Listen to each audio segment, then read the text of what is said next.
Everyone, welcome back to my channel. आज का हमारा टॉपिक है हेल्पिंग वर्ब। मैंने अक्सर देखा है कि स्टूडेंट हेल्पिंग वर्ब के यूज में काफी कंफ्यूज होते हैं। कहाँ पर किस हेल्पिंग वर्ब का यूज करना है, कहाँ पे किस मॉडल हेल्पिंग वर्ब का यूज करना है, कहाँ पे वर्ब का फर्स्ट फॉर्म लगाना है तो कहाँ वर्ब का थर्ड फॉर्म लगाना है, और यही रीजन होता है कि वो इंग्लिश नहीं बोल पाते हैं। आज की इस वीडियो में बहुत ही इजी वे में हम सब कुछ सीखने वाले हैं, तो वीडियो में अगर आप एंड तक बनते हैं तो मैं आपको गारंटी दे सकती हूँ कि आपको बहुत ही अच्छी तरह से हेल्पिंग वर्ब और मॉडल हेल्पिंग वर्ब समझ में आ जाएंगे। सबसे पहले हम यहाँ पर हेल्पिंग वर्ब इन इंग्लिश की बात करेंगे। पहले हम हेल्पिंग वर्ब के बारे में बात कर लेते हैं, देन हम मॉडल वर्ब की बात करेंगे। यहाँ पे helping verb do, does, did, will, कहाँ पे डू डज का यूज करना है, कहाँ पे डिड का यूज करना है, कहाँ पे विल का यूज करना है, और यहाँ पे हम सब कुछ बहुत ही आसान तरीके से सीखने वाले हैं।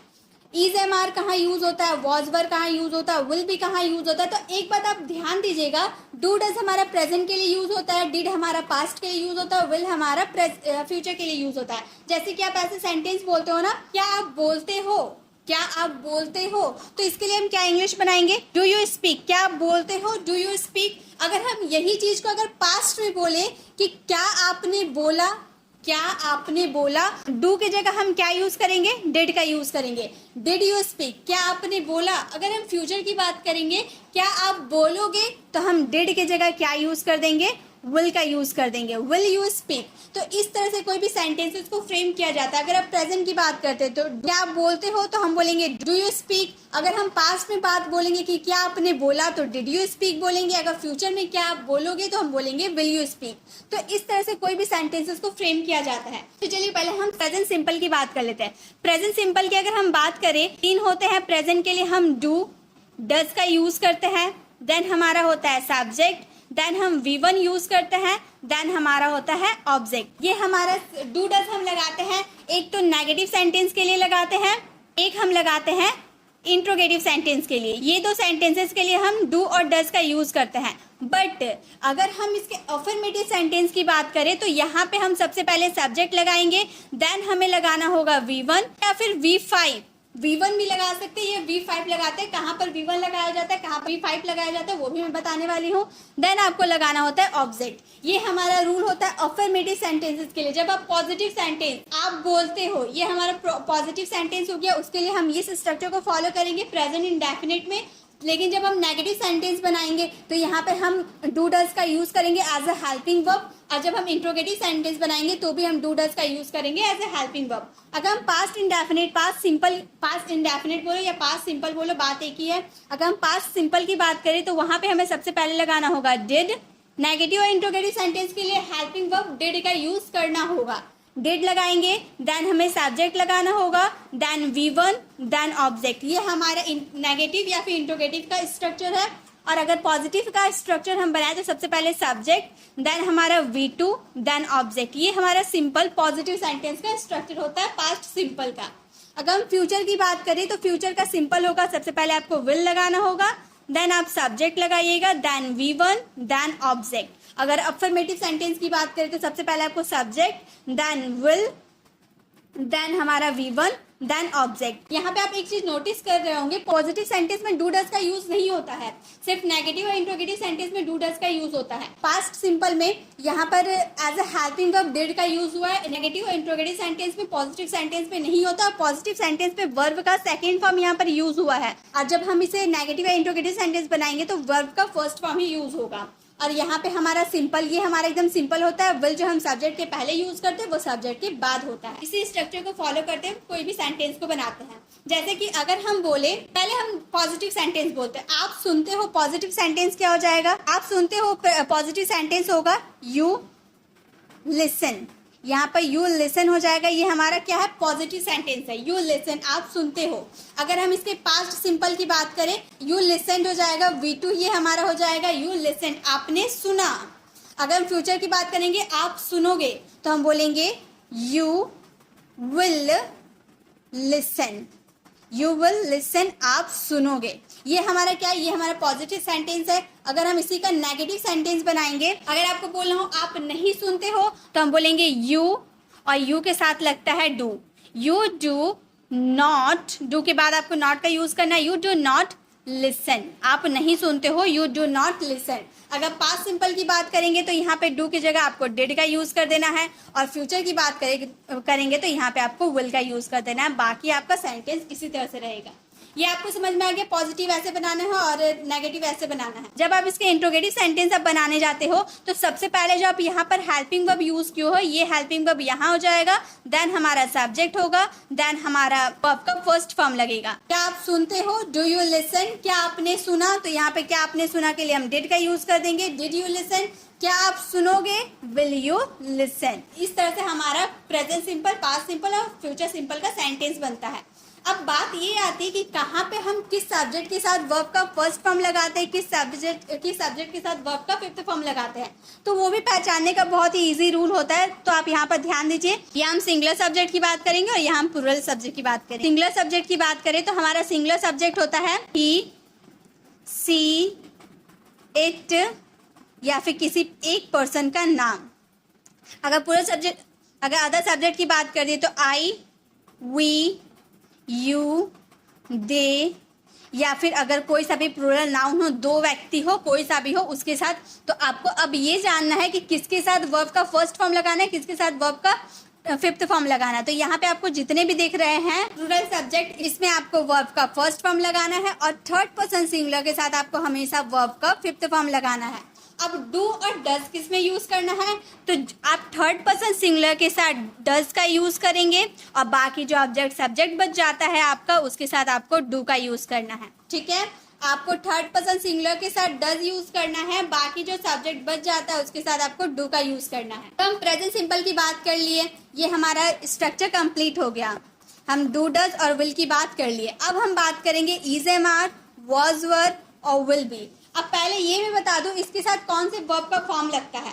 चाहे आप इज, एम, आर की बात करें, वॉज, वर की बात करें या विल बी की बात करें, सभी के साथ आपको वर्ब की, पहले हम इसे मिटा देते हैं, सभी के साथ आपको वर्ब का फोर्थ फॉर्म लगाना है। अब फोर्थ फॉर्म कैसा होता है, जब भी आप वर्ब के फर्स्ट फॉर्म के साथ आईएनजी आप ऐड कर देते हो तो वो हमारा क्या बन जाता है, वो हो जाता है वर्ब का फोर्थ फॉर्म। आप ये याद रखिएगा। तो आपको इज, एम, आर, वॉज, वर और विल बी के साथ आपको वर्ब का फोर्थ फॉर्म लगाना है। क्यों? क्योंकि इसमें कोई काम कंटिन्यू चलता है।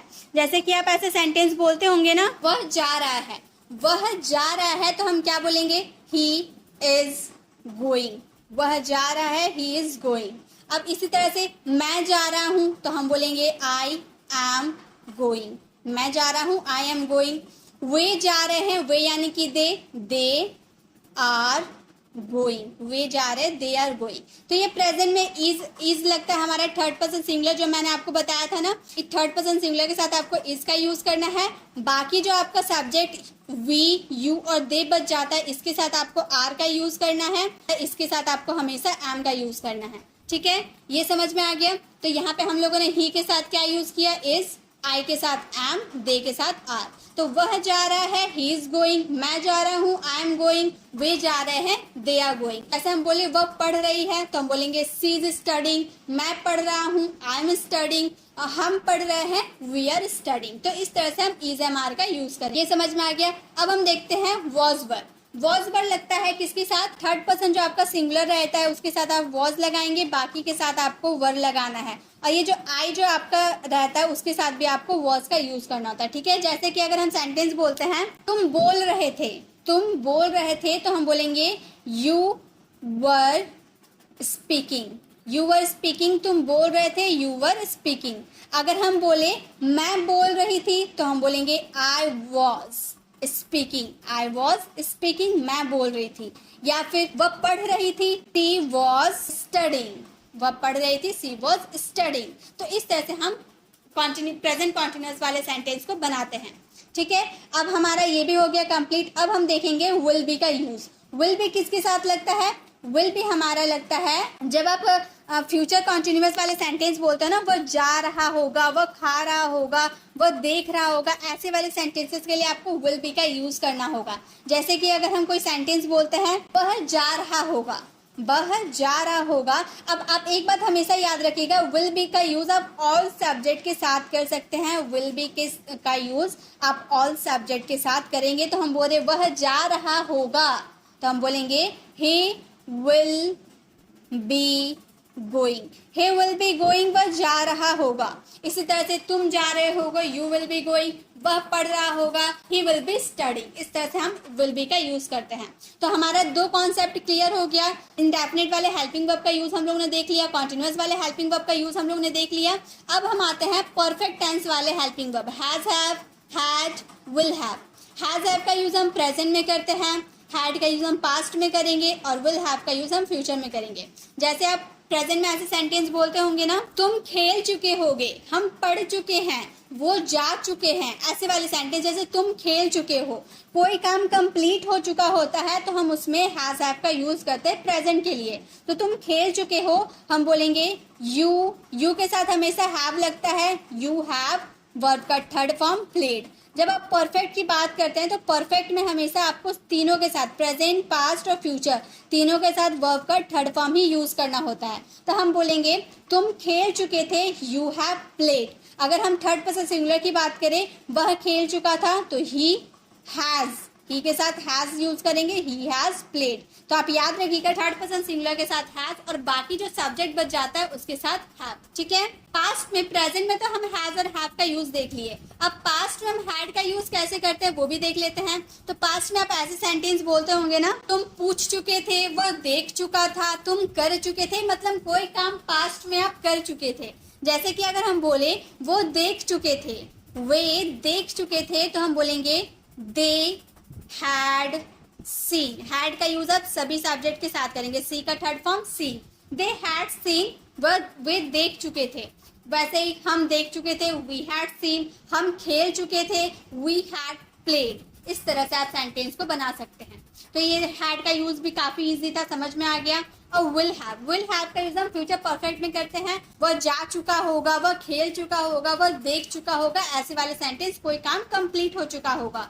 जैसे हम बोले वह जा चुका होगा, तो हम बोलेंगे ही विल के साथ हैव लगाना है, ही विल हैव गॉन। वह जा चुका होगा, ही विल हैव गॉन, वह जा चुका होगा, मैं जा चुकी होंगी, आई विल हैव गॉन। इस तरह से हम विल हैव का यूज करेंगे फ्यूचर में, ठीक है। ये भी हमारे परफेक्ट वाले हो गए क्लियर। अब हम आते हैं has have been, had been, will have been.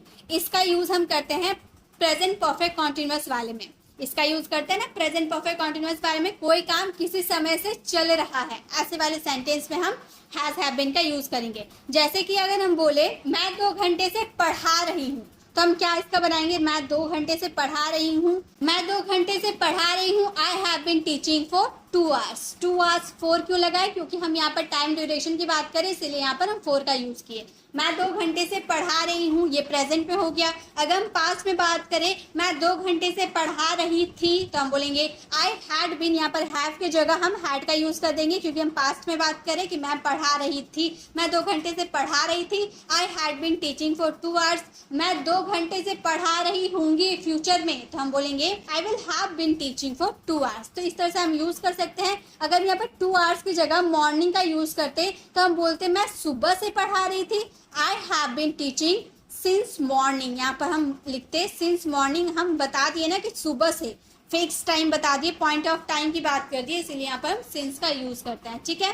तो हम परफेक्ट कॉन्टिन्यूअस वाले सेंटेंसेस को बना सकते हैं। अब हम आते हैं इज, एम, आर, बीइंग और वाज, वर, बीइंग। ये हमारे पेसिव वाले सेंटेंस होते हैं। ऐसे सेंटेंस आप बोलते होंगे ना, यह काम किया जा रहा है, उसे पढ़ाया जा रहा है, फूल तोड़े जा रहे हैं, मतलब कोई काम कंटिन्यू चला जा रहा है। और पेसिव वाले सेंटेंस है, उसमें तो हमें वर्ब का थर्ड फॉर्म लगाना ही है।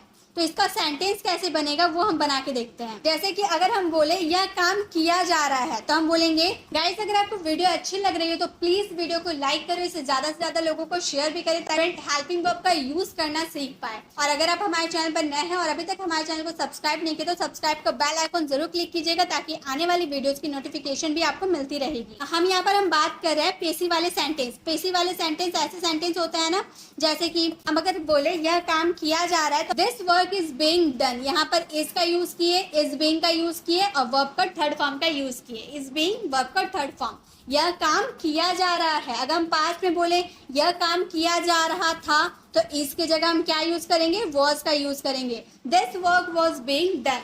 तो इस तरह के सेंटेंस जब भी आएंगे आपको कि यह काम किया जा रहा है, फूल तोड़े जा रहे हैं, वो सेंटेंस पेसिव वाले हैं, लेकिन उसमें कोई काम कंटिन्यू चल रहा है तो उसमें आपको इज एम आर के साथ बीइंग का यूज करना, वर्ब का थर्ड फॉर्म लगाना है, और पास्ट में वॉज वर्ब के साथ बीइंग का यूज करना, वर्ब का थर्ड फॉर्म लगाना है। गाइस और एक बात मैं बता दूं, यहाँ पे आप जो इसका यूज देख रहे हैं ना, यहाँ पे आपको is am are, was verb और विल बी का जो यूज देख रहे हैं, जो हम प्रेजेंट कॉन्टिन्यूअस में यूज करते हैं वर्ब के फोर्थ फॉर्म के साथ, इसका और एक यूज होता है जिसमें हम वर्ब का थर्ड फॉर्म लगाते हैं, और वो सेंटेंस हमारा होता है पेसिव वाले sentence. Is am are, was verb, will be का यूज अभी तक आपने सीखा है कॉन्टिन्यूअस टेंस में, लेकिन इसका यूज हम पेसिव वाले सेंटेंसेस में भी करते हैं। ऐसे सेंटेंस आप बोलते होंगे ना, यह काम किया जाता है, वहाँ जाया जाता है, यह खेला जाएगा, ऐसे वाले सेंटेंसेस पेसिव वाले सेंटेंस होते हैं। इसके बनाने के रूल अलग होते हैं, इसमें आपको वर्ब का थर्ड फॉर्म का यूज करना होता है। जैसे कि अगर हम बोले यह काम किया जाता है तो हम बोलेंगे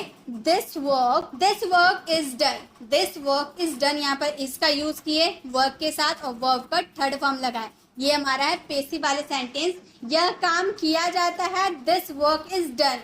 या फिर आप बोल सकते हैं यह काम मेरे द्वारा किया जाता है, दिस वर्क डन बाय मी। यहाँ पर बाय मी कर सकते हैं, तो यह काम मेरे द्वारा किया जाता है, this work is done by me. अगर पास्ट में बोले यह काम किया जाता था तो हम बोलेंगे दिस वर्क, यहाँ पे आपको वॉज का यूज कर देना है, this work was done by me.